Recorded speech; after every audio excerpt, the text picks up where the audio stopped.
Hola, ¿qué tal amantes del cine? Mi nombre es Matías Venegas y esto es Cinéfilo Americano. Hoy vamos a estar hablando de Una historia de la prohibición, que es un documental sobre el origen de la prohibición de las drogas, principalmente en Argentina, pronto a estrenarse, y para ello estamos en comunicación con uno de sus directores y guionistas. Él es Martín Riesnik. ¿Cómo estás, Martín? Bueno, muy bien, Matías. Gracias por la invitación y por abrir tu canal y tus medios para hablar de esto. Muy bien, la verdad. Contento con el estreno.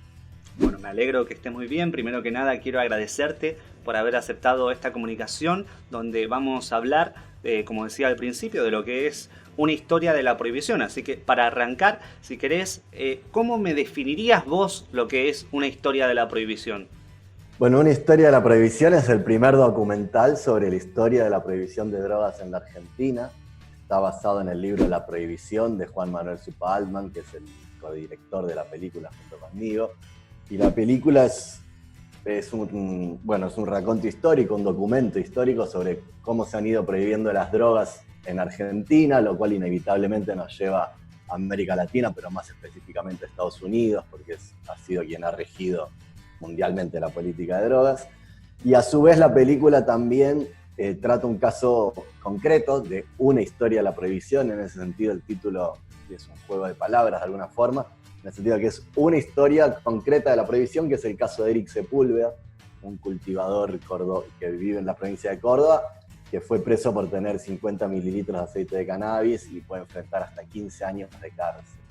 Entonces la idea de contar, además de la historia de Eric, era para ver que no se trata de un documental histórico como uno podría ver, qué sé yo, la historia de la Segunda Guerra Mundial, sino que es un tema que tiene una vigencia absoluta y que la prohibición en concreto, nosotros creemos, no va mucho más, cuando opera de esta forma, metiendo presos a gente como Eric, que son pibes que, bueno, que lo vamos en la peli y vemos cómo es la vida de Eric.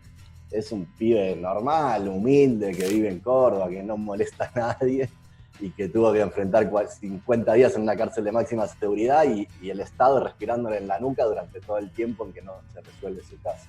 Así que bueno, me extendí un poco, pero esa es la historia de la prohibición. ¿Y qué fue lo que más les llamó la atención para contar esta historia? Eh, bueno, a mí es una historia que me toca porque siempre fui un usuario recreativo, digamos, de marihuana, por ejemplo, y de otras drogas también. Entonces, de alguna forma, desde que empecé a ser una persona adulta, por allá en mi adolescencia, me di cuenta que la política de drogas evidentemente estaba mal, por decirlo mal y pronto. Básicamente eh, que no eran, que eso que se hablaba como natural, que bueno, que las drogas están prohibidas porque son malas, a mí me empezó a hacer ruido desde muy joven, porque yo me fumaba un porro y me daba cuenta que bueno, que no me convertía en el diablo como me habían vendido, también me daba cuenta que todo el mundo se drogaba de alguna forma, y que la prohibición era una política más que sanitaria, represiva. Entonces siempre me llamó mucho la atención cómo hemos naturalizado tanto esto, la idea de que el Estado decida si yo puedo o no fumar un porro. Algo tan simple como eso, que si hoy en día te lo dicen alrededor del alcohol, no está naturalizado, pero 100 años o más de prohibición han naturalizado esto. Entonces, cuando leí el libro La Prohibición de Juan Manuel, entendí, me pareció que cumplía con el objetivo de desnaturalizar la prohibición, de quitarle de todo velo moral, de lo que está bien, lo que está mal, y ver en los hechos prácticos qué es la prohibición, por qué surgió. Entonces el libro de Juan Manuel sin dudas es buenísimo en entender cómo surgen las leyes de la prohibición, que en general no tienen nada que ver con políticas sanitarias, sino con represión y con estigmatización de ciertos sectores. Y con nuestra película, además de hablar de la historia, buscamos también esto que te decía, de darle una actualidad, porque eso también nos permite ver, bueno, cómo opera la prohibición en concreto, los millones de dólares que se gastan en equipamiento militar y policial, ¿en qué terminan utilizándose?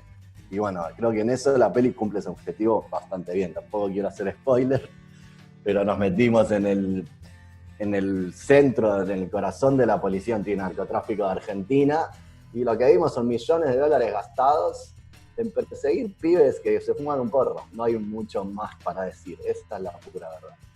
¿Considerás que el hecho de que esta película se estrene así, de esta manera tan particular, de forma totalmente libre y gratuita para todo el país, es un gran paso para comenzar a hablar de forma más natural sobre esta temática que muchas veces es considerada como algo tabú?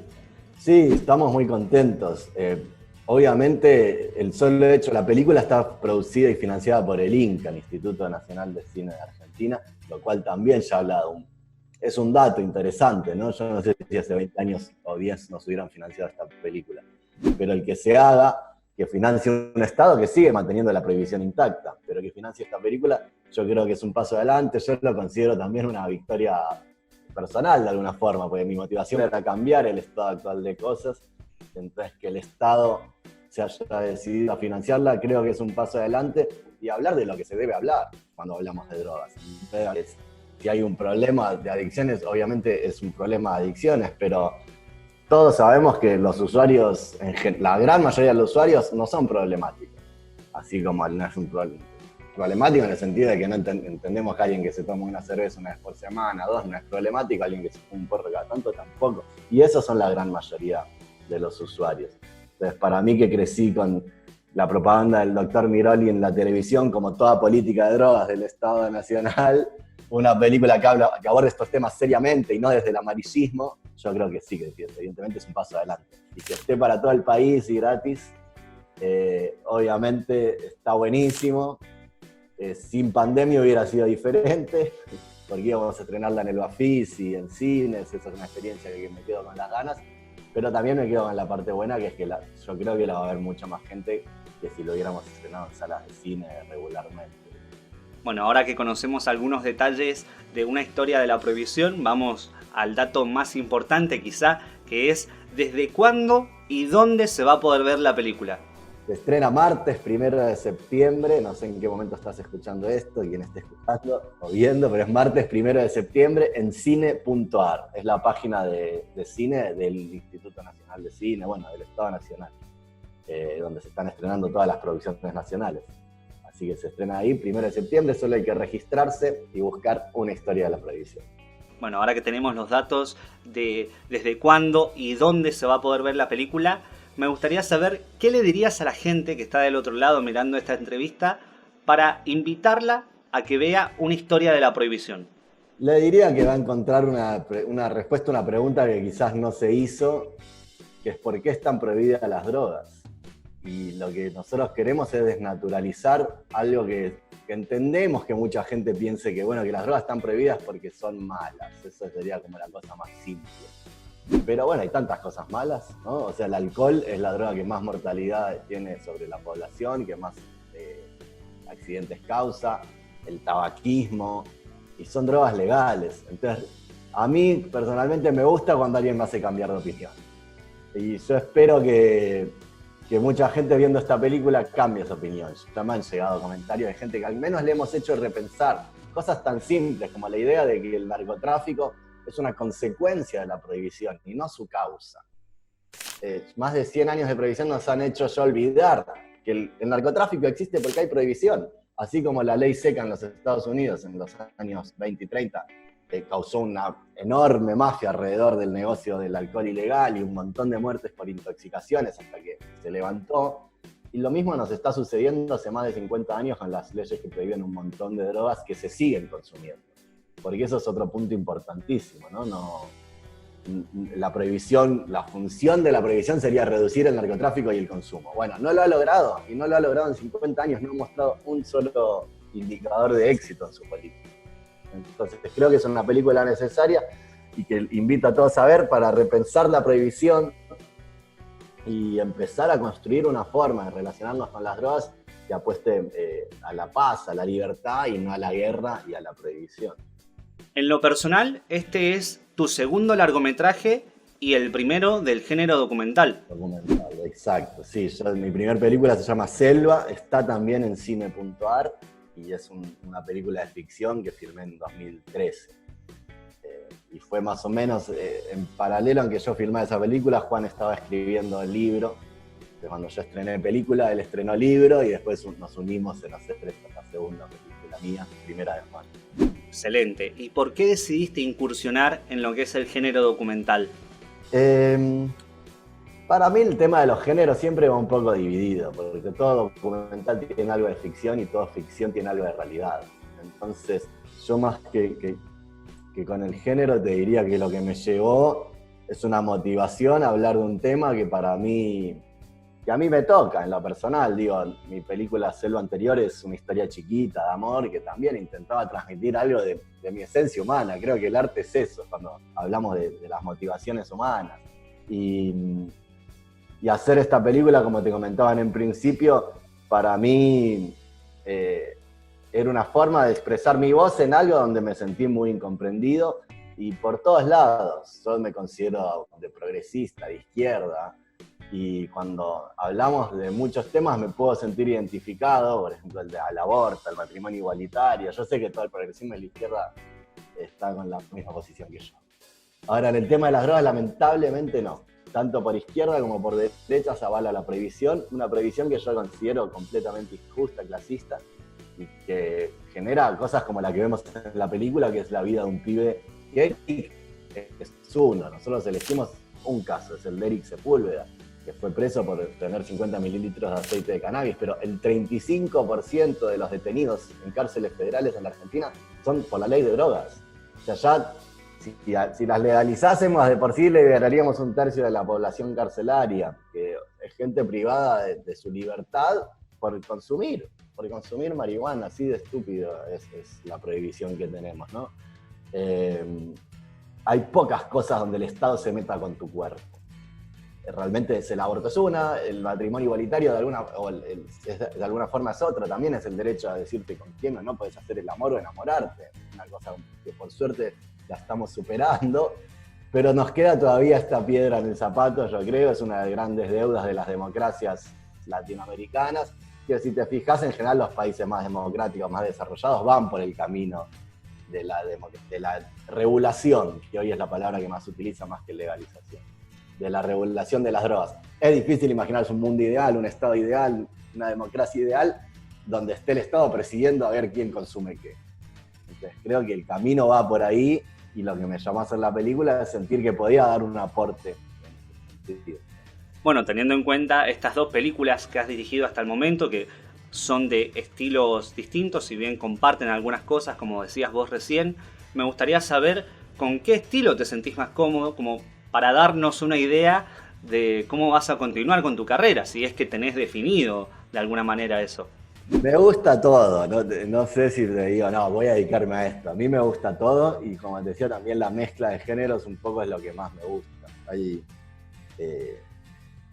Hay algunas películas que vos ves y vos decís, ¿esto era una documental o era ficción? Y podría ser las dos cosas, y eso te diría es lo que más me gusta. A nivel de escala, en Argentina uno hace en general, uno hace el cine que puede. Entonces no me imagino, obviamente, ahora filmando una superproducción como la de las Galaxias, pero me veo más cercano a un cine más íntimo, más pequeño y más posible también, porque es la verdad. Uno puede escribir un guión donde hay una tercera guerra mundial, pero después cómo lo filmas. Entonces creo que se trata un poco de encontrar donde se cruzan las dos curvas, de lo que uno tiene ganas de contar, más lo que uno puede realmente filmar. Ahora personalmente probablemente haga otro documental sobre una banda de música. Es el proyecto en el que estoy trabajando, pero no está cerrado, así que tampoco puedo adelantar mucho, pero vengo por ese lado. Está muy bien. Además de que esta es tu primera película documental, también es la primera vez que dirigís junto a alguien más. ¿Cómo fue esta nueva experiencia? A mí me gustó mucho. El cine es un trabajo de equipo. O sea, por más de que una peli lleve el nombre de un director, o la gente la reconozca por un actor, en toda película hay mínimo 10 a cientos de personas trabajando atrás. Entonces, siempre es un arte colectivo. E incluso aunque vos seas el único director, quizás algún actor te dijo algo y lo incorporaste, o el camarógrafo, o hasta el sonidista, o el director de fotografía. Entonces siempre creo que es una materia para hacer desde la apertura y escuchando. Y hacerla con Juan Manuel me sirvió muchísimo también porque él era el que hizo la investigación. Entonces, mucho del material de la película es de archivo para reconstruir la historia, y en ese sentido era un golazo tenerlo a Juan Manuel. Y después, a pesar de que en un principio pensábamos que, bueno, quizás él se iba a dedicar más a la parte de archivo y yo más a la parte de actualidad y cómo filmarla, nos fuimos complementando muy bien. Y a mí me gusta siempre trabajar en equipo. En general, en la vida, busco tener siempre una segunda mirada, porque sé que las cosas van creciendo y que una idea mía, por más de que me parezca muy buena, puede ser incluso mucho mejor con el aporte de alguien más. Así que estuvo muy bien, no me quejo para nada. Obviamente, a veces se trata de ceder a lo que dice el otro, no siempre vas a estar de acuerdo, pero incluso a las veces que uno dice, bueno, en esta cedo, después con el tiempo vas a decir, la verdad que tenía razón, así que por suerte cedí. Bueno, Martín, esas han sido todas las preguntas. Ahora te voy a dejar un pequeño espacio por si querés compartir alguna información, alguna otra información que quizá nos hemos olvidado de hablar durante la entrevista. Si querés compartir tus redes sociales, saludar a alguien, agradecer a alguien, transmitir un mensaje, lo que vos quieras, es tu momento. No, agradecerte a vos, decirle a la gente que espero que mire la película, sobre todo si le interesa la temática, sé que lo va a hacer, si no también para practicar la empatía, que es lo que sucede con grandes sectores de la población, que obviamente son los más desprotegidos, porque la política de drogas no le cae a la gente. Los operativos que vas a ver en la película de la policía antinarcotráfico no suceden en Barrio Parque. En general, suceden en los sectores más populares, son los que más sufren los jóvenes y los sectores más populares. Así que, bueno, espero que sea una contribución. Si les gusta, que compartan, que se corra la bola. Y nada más, mis redes son Martín Riesnik, y si no, la película es más fácil, Una historia de la prohibición. Estamos en Facebook, en Instagram, nos pueden etiquetar ahí. Bueno, muchísimas gracias nuevamente, Martín, por tu tiempo, por la buena onda. Quiero felicitarte por el estreno de esta película y también desearte mucha suerte y éxitos con la realización de tus próximos proyectos. Bueno, muchas gracias, Matías, y nada, éxitos también en los tuyos. Muchas gracias. Te mando un abrazo muy grande y estamos en contacto. Dale, abrazo.